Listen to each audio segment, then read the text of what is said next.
India TV YouTube channel को subscribe करें और बेल आइकन दबाएं।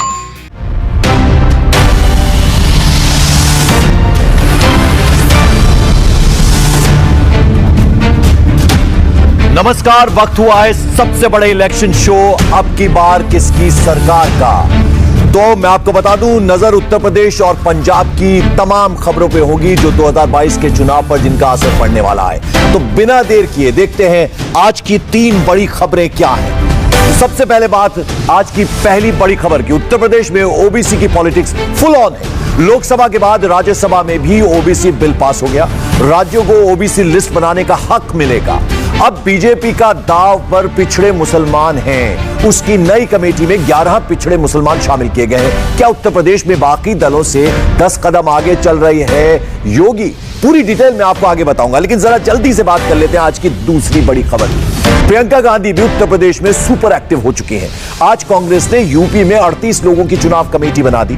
इसमें राज बब्बर का नाम हालांकि शामिल नहीं है। प्रियंका के यूपी प्लान की एक्सक्लूसिव जानकारी आगे मैं आपको दूंगा, लेकिन जल्दी से बात अब तीसरी बड़ी खबर की कर लेते हैं जो कि पंजाब से है। कैप्टन अमरिंदर सिंह 2 दिनों से दिल्ली में है। कल वो अमित शाह से मिले तो थोड़ी देर पहले वो प्रधानमंत्री नरेंद्र मोदी से मिलने पहुंचे। इन मेल मुलाकातों से कांग्रेस में खलबली मची हुई है। सिद्धू को लेकर पहले से ही कैप्टन नाराज चल रहे थे। पूरी खबर डिटेल में आपको आगे दिखाएंगे, लेकिन सबसे पहले शुरुआत करते हैं उत्तर प्रदेश की बड़ी राजनीतिक खबर से। यूपी में हर पार्टी पिछड़े वर्ग को खींचने के लिए हर जोर आजमाइश कर रही है। राज्यसभा में भी ओबीसी संशोधन बिल पास हो गया है। अब राष्ट्रपति के सिग्नेचर के बाद राज्यों को ओबीसी लिस्ट बनाने का अधिकार मिल जाएगा। ओबीसी का यह दाव चला तो मोदी सरकार ने, लेकिन वोट की माया ऐसी है कि पूरे मॉनसून सत्र में हंगामा करने वाले विपक्ष ने चुपचाप से इस बिल को पास करवा दिया। हर पार्टी ओबीसी वोट बैंक में अपना नफा नुकसान तौल रही है, लेकिन बीजेपी 2 कदम आगे की सोच रही है और पार्टी का एक लेटेस्ट फैसला बता रहा है कि मोदी और योगी के दिमाग में चल क्या रहा है। उत्तर प्रदेश में चुनाव से पहले बीजेपी का संगठन को मजबूत करने पर पूरा का पूरा फोकस है। यूपी बीजेपी ने आज अल्पसंख्यक मोर्चा की नई टीम का ऐलान भी कर दिया। इस बार टीम में पिछड़े मुसलमानों को तरजीह दी गई है, इंपॉर्टेंस दी गई है। 26 सदस्यीय टीम में से 11 मेंबर्स जो हैं वो मुस्लिम पिछड़ी जाति से हैं। कार्यकारिणी में एक क्रिश्चियन तो 2 सिखों को भी जगह मिली है। पिछली कार्यकारिणी में मुसलमानों की पिछड़ी जाति से सिर्फ 4 मेंबर्स थे। इसके साथ ही आज बीजेपी एसटी मोर्चा की 25 सदस्यों की टीम का भी ऐलान कर दिया गया है। तो ये बीजेपी की स्ट्रेटेजी। बीजेपी अल्पसंख्यक मोर्चा की लिस्ट में क्या क्या है वो जरा डिटेल में हम आपको समझा दें। अल्पसंख्यक मोर्चा के 26 सदस्यों की प्रदेश कार्यकारिणी बनाई गई है। 11 सदस्य मुसलमानों की पिछड़ी जातियों से हैं। इस कार्यकारिणी में कुल 21 मुसलमानों को जगह मिली है। 1 ईसाई, 2 सिख, 2 जैन सदस्य भी अल्पसंख्यक मोर्चा की कार्यकारिणी में शामिल किए गए। तो ये पूरी की पूरी स्ट्रैटेजी है। मतलब साफ है कि बीजेपी की नजर हिंदू ओबीसी ही नहीं, मुस्लिम ओबीसी पर भी है।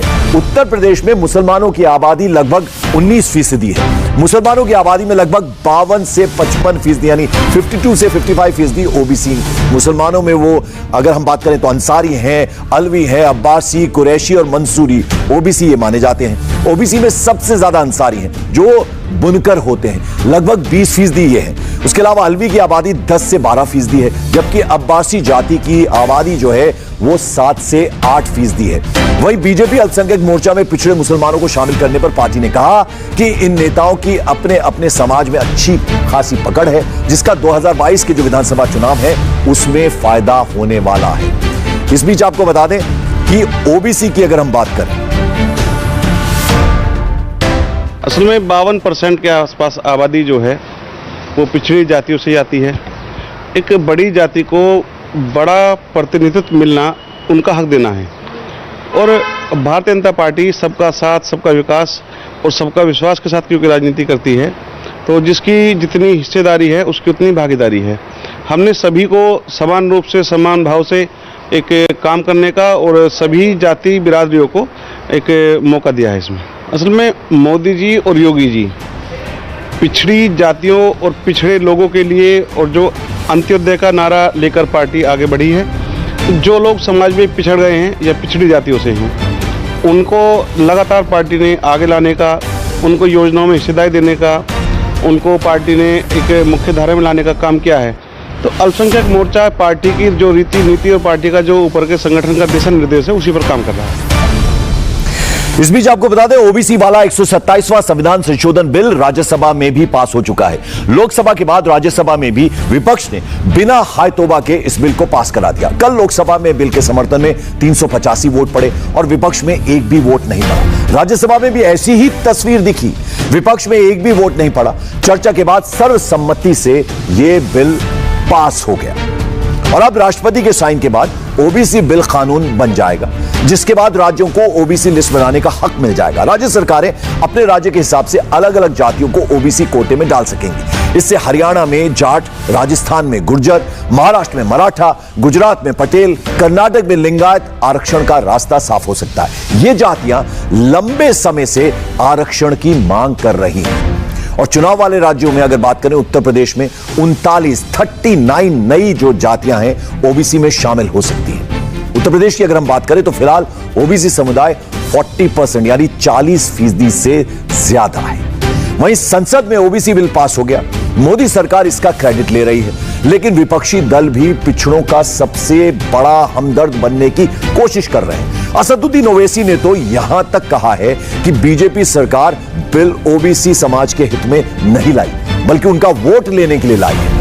असदुद्दीन ओवैसी ने कहा कि पिछड़े मुसलमानों को आरक्षण नहीं, सिर्फ खजूर मिलेगी। ओवैसी अब सोशल मीडिया पर लोकसभा में दिया अपना जो बयान है वो वायरल करवा रहे हैं ताकि उनकी बात उत्तर प्रदेश के पिछड़ों तक आसानी से पहुंच जाए। संसद में ओवैसी ने ओबीसी को लेकर जो कुछ कहा, जरा वो सुनना भी जरूरी है। आप क्यों डर रहे हैं? नरेंद्र मोदी की सरकार क्यों डर रही है? 50% को क्रॉस करिए ना। जब प्यार किया तो डरना क्या, तोड़ जाइए 50% को। क्यों 50% को डर रहे हैं आप? जो 50% है उनको 27%, जो 20% है उनको 50%। तो आपकी मोहब्बत ओबीसी से नहीं है, आपकी मोहब्बत उनके वोट से है और आपका दिल उन 20% के लिए धड़कता है जिसके लिए आपने 50% तहफ़्फ़ुज़ रिजर्वेशन दी है। यह आपकी हकीकत है। असदुद्दीन ओवैसी को आपने सुना। ओवैसी ने उत्तर प्रदेश में 100 सीट पर चुनाव लड़ने का ऐलान किया हुआ है। उनका फिलहाल सुहेलदेव पार्टी के ओम प्रकाश राजभर से गठबंधन है। ओवैसी की कोशिश मुस्लिम और ओबीसी वोट के जरिए उत्तर प्रदेश में किंग मेकर बनने की है, लेकिन राजभर ने पिछले दिनों बीजेपी के साथ जाने के संकेत दिए थे। अब ओवैसी ने कहा है कि उन्होंने भी राजभर का बयान देखा है। राजभर उनकी पार्टी के बारे में जो कुछ कह रहे हैं वो ठीक नहीं है। वो जल्द ही राजभर से इस बारे में बात करेंगे। हम तो प्रकाश राजभर साहब ने जो संकल्प मोर्चा बनाया हम उसका हिस्सा हैं, मगर थोड़ी दिक्कत और थोड़ा ऑब्स्टेकल यहाँ पर आ गया कि जब उन्होंने ये बयान दिया MIM के बारे में, हमको बीजेपी के साथ जाने का सवाल ही पता नहीं होता। समंदर के दो किनारे कैसा होंगे। हमारी जनाब ओम प्रकाश राजभर साहब से बात अभी नहीं हुई है, उनसे बात करेंगे और सही सच बात क्या है उनसे मालूम हो जाएगी जब हम खुद पर्सनली उनसे बात करेंगे। तो असदुद्दीन ओवैसी को आपने सुना। ओवैसी उत्तर प्रदेश में किंग मेकर बनने का जो सपना देख रहे हैं उसके पीछे क्या समीकरण है, जरा उससे भी हमें समझ लेना चाहिए। उत्तर प्रदेश में 19% मुसलमान हैं, उसके अलावा 42% ओबीसी वोटर हैं। खैर यादव ओबीसी 32% हैं। ओवैसी और राजभर की इन्हीं जो 32% वोट है उस पर नजर है। हालांकि खुद उत्तर प्रदेश में राजभर समाज के सिर्फ 3% वोटर हैं। और आज कांग्रेस के कैंप से भी बड़ी खबर निकल कर आई है। कांग्रेस उत्तर प्रदेश की चुनावी स्ट्रेटेजी को फाइनल टच देने में जुटी हुई है। कांग्रेस ने 38 सदस्यों वाली चुनाव कमेटी का ऐलान किया। बड़ी बात यह है कि इनमें कई पूर्व मंत्री, सांसद, विधायक, पार्टी के कद्दावर नेता और जो स्ट्रेटेजिस्ट हैं यानी रणनीतिकार इसमें शामिल हैं। समिति में प्रदेश अध्यक्ष, आपको नाम एक एक करके बता दें, अजय कुमार लल्लू, उसके अलावा सीनियर नेता सलमान खुर्शीद, राजीव शुक्ला, PL पुनिया, RPN सिंह और राशिद अलवी इसमें शामिल है। उनके अलावा पूर्व प्रदेश अध्यक्ष राज बब्बर का नाम इसमें शामिल नहीं है। यह गौर करने वाली बात है। कांग्रेस उत्तर प्रदेश में अपनी ताकत का एहसास कराने के लिए एक बड़ा सम्मेलन करने की प्लानिंग कर रही है। आपको मैं नाम एक बार से आप यहां देखें कि कौन कौन नाम है। अजय कुमार लल्लू, मोहसिना किदवई, सलमान खुर्शीद, निर्मल खत्री, प्रमोद तिवारी, राजीव शुक्ला, उनके अलावा PL पूनिया, तमाम सीनियर लीडरान हैं। RPN सिंह, बेगम नूर बानो, राजेश मिश्रा, अनुग्रह नारायण सिंह, आचार्य प्रमोद कृष्णम, उसके अलावा नसीमुद्दीन सिद्दीकी, राशिद अलवी, इमरान मसूद और अजय राय। ये तमाम लोग जो हैं वो इस लिस्ट में शामिल हैं और ये तमाम बड़े नेता हैं। देश के सबसे बड़े राज्य में खुद को मजबूत करने में में जुटी कांग्रेस ने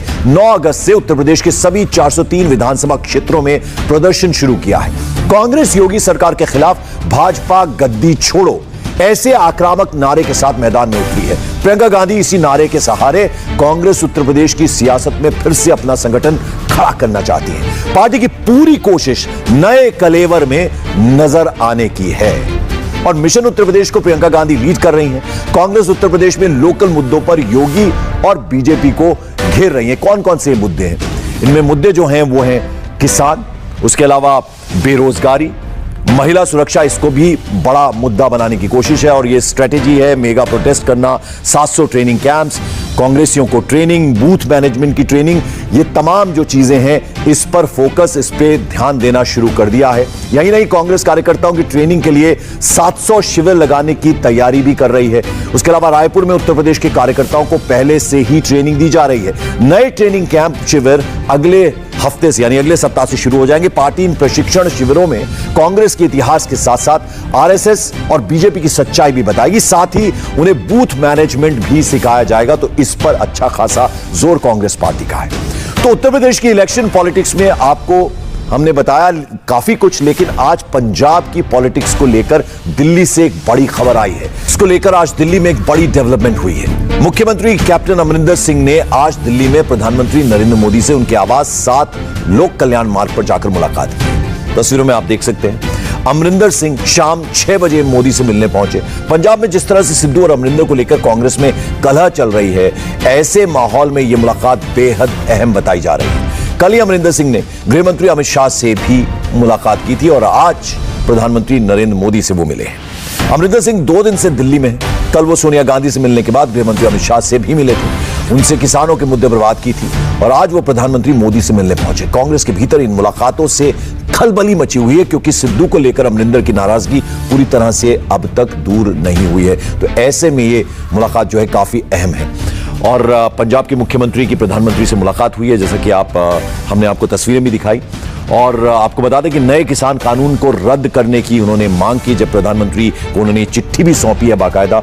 और उसके अलावा किसान आंदोलन में 400 से ज्यादा किसान खेती मजदूरों की जान गई है, ये बात भी इस चिट्ठी में है। आंदोलन में सुरक्षा खतरा पैदा करने की क्षमता, ये भी बातें जो है उस चिट्ठी में लिखी गई हैं। पाकिस्तान समर्थित देश विरोधी ताकतें फायदा उठाने की कोशिश में हैं, ये बात भी उस चिट्ठी में लिखी गई। उसके अलावा किसान आंदोलन से पंजाब में आर्थिक गतिविधियां जो हैं वो प्रभावित हो रही हैं, तो ये नुकसान हो रहा है, ये बातें भी बाकायदा उस चिट्ठी में कही गई हैं। तो ये तरह तरह के जो मुद्दे थे, अलग अलग मुद्दे जो थे, उनको लेकर मिले हैं अमरिंदर सिंह प्रधानमंत्री नरेंद्र मोदी से। लेकिन हमारे सूत्र ये भी बता रहे हैं कि अमरिंदर सिंह और नवजोत सिंह सिद्धू का झगड़ा अभी तक सुलझा नहीं है। सोनिया, राहुल और प्रियंका दखल के बाद भी पंजाब कांग्रेस में सब कुछ ओके नहीं है। सोनिया गांधी ने कैप्टन अमरिंदर को कल साफ साफ कह दिया कि सरकार और संगठन दोनों को अपनी अपनी सीमा में रहकर काम करना होगा। जानकारी मिली है कि अमरिंदर सिंह ने सरकार के खिलाफ सिद्धू के बयानों का मामला उठाया है। तो ये तमाम चीजें जो है उन्होंने उठाई हैं और बयानों के तीर अब भी लगातार छोड़े जा रहे हैं। आपको बता दें कि सोनिया और अमरिंदर के बीच जो मीटिंग हुई उसकी कुछ डिटेल हमें मिली है। दिल्ली दरबार में कैप्टन ने एक रिपोर्ट कार्ड पेश किया। बिजली समझौते पर उन्होंने कहा कि इसे रद्द करने पर काम जारी है। बेअदबी मामले पर कहा कि सरकार एक्शन ले रही है।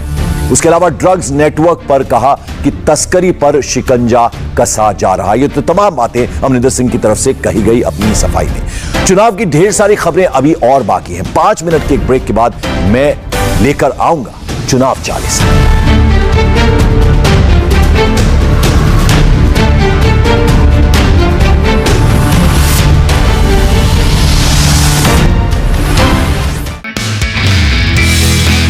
नमस्ते, मैं हूं मीनाक्षी जोशी।